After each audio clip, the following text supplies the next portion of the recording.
Welcome everyone. It is 12:05. We've been kind of waiting for attendees to arrive. We're at 130 folks listening in, which is amazing. Thanks for your patience as we figure out our last few technical things. My name is Keley Amos. I'm one of the co-organizers of this event, and I'm wanting to get us started right now.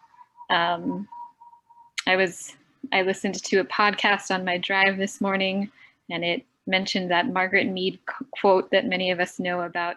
It takes a small group of concerned citizens to make real change. And so I'm hoping that I felt like that was a great message to receive this morning as we go into this event. Thank you everyone for being here to learn about what's up with the food system and policy. With that, I'm going to hand it over to Albie Miles, who's going to talk to us a little bit about integrated food policy, first of all. Then we'll hand you over to our moderator, Hunter, who will introduce himself, go over a little bit about the format of how this update is going to go and how you can ask questions of the panelists. And then we will get started. So, all right, with that, Albie, please step in. Thank you. Thank you all, organizers, panelists, moderator, and attendees. Each of you who recognize the importance of enhancing community awareness and participation in public policy for food system change. Given the current political context and recent events in Washington, D.C., the importance of participatory and science-based public policy making cannot, in my opinion, be overstated. And this forum is intended to do just that, to bring more people, more voices into public policy conversations that shape our lives and livelihoods. I'm honored to be a part of this conversation and help raise the profile of some of our leading voices in innovative ideas in food and agricultural policy in Hawaii. My name is Albie Miles. I'm an assistant professor of sustainable community food systems at the University of Hawaiʻi West Oahu campus, where I teach and conduct research on a range of food system topics. Increasingly, my work has turned toward the question of how do we create greater food system resilience and equity in this era of global environmental change. And this is an increasingly pressing concern for many in the planning community now as a major focus of the upcoming UN Food System Summit. This public forum was designed in collaboration with Keley Amos, Annie Frederick, and others to profile some of the considerable innovation, community-based organizing, research, and planning work that has been both longstanding in the community and came about as a response to COVID-19. The Ag Hui, the Aina Aloha Economic Futures, the Hawaii Capital Scan, Hawaii Island Agriculture and Food Systems Study, the Food Systems Innovations at the Hawaii Public Health Institute, and the Office of Climate Change, Sustainability, and Resilience, is to name just a few. It's clear that there's a growing movement for food system change in Hawaii. And it's now abundantly clear that the food system, how we grow, distribute, and consume food, and who has access to nutritious and culturally appropriate foods, impacts our lives in fundamental ways.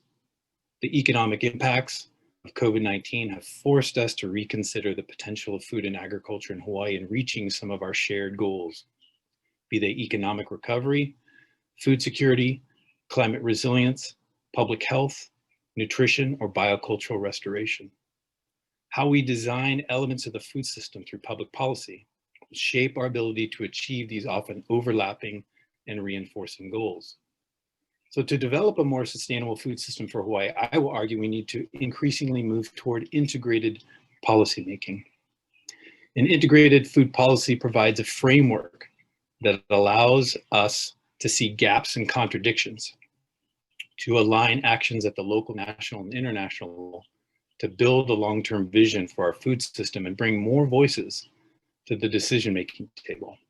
And without a coordinated strategy, as we know, powerful economic forces will continue to influence how we eat, who has access, who grows our food, and how well prepared for future disasters. How we design our food system will determine our ability to meet a number of key UN Sustainable Development Goals to which the state of Hawaii is committed. In the spirit of supporting participatory and representational democracy and shaping the future of food and agriculture in Hawaii, we welcome you to the 2021 Food Policy Landscape Update. It is our hope that if such a forum serves our community well, that this type of engagement can become an annual or biannual event. I'd like to now turn over to our moderator, Hunter Heaivilin, who is a food system planner with super assistants and a doctoral student at UH Manoa, who wears many hats in our community relating to food and agriculture. Thank you. Hunter?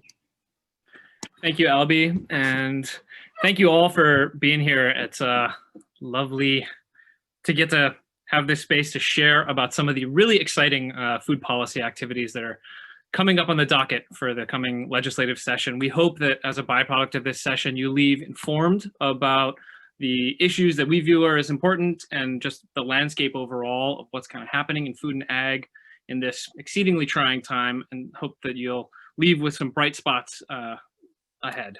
We hope that you'll also feel excited about participating in this coming session through testimony, through engagement in bills along the course of the session, and we'll definitely be leaving you with some opportunities to engage going forward.